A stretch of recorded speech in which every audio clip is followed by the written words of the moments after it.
It certainly did, but it opens up some questions for me because I'm listening to the two of you talk here, and now I'm wondering, whose fault is this? Where does the blame lie? Because I feel like this is where privileged access management was supposed to have been the solution for this. We've been sold this bill of goods by PAM vendors for decades that, hey, this is where you go to manage your non-human identities. We didn't call it that. We called it service accounts. We called it keys, right? All that kind of stuff.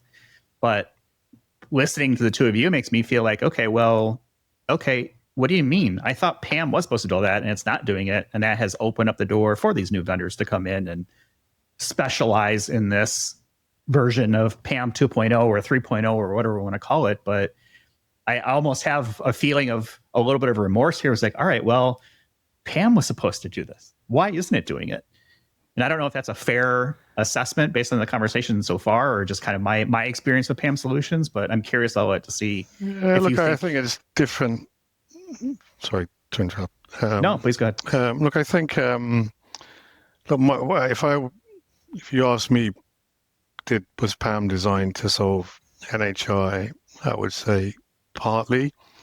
Like my background in dealing with PAM was really driven from kind of a human standpoint, where you had like core admin accounts, root accounts, service accounts, right, that are needed to operate your infrastructure, your software. So this definition we gave on NHIs, but usually the PAM element there was around humans and controlling people that needed to elevate their privileges, right, to impersonate, pseudo become that account, to maybe deploy the software, or maybe when there's a support issue, go in and, become that account so they could then deal with support issues.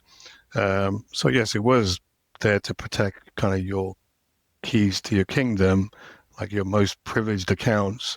But I think non-human identities are much, much broader than just PAM.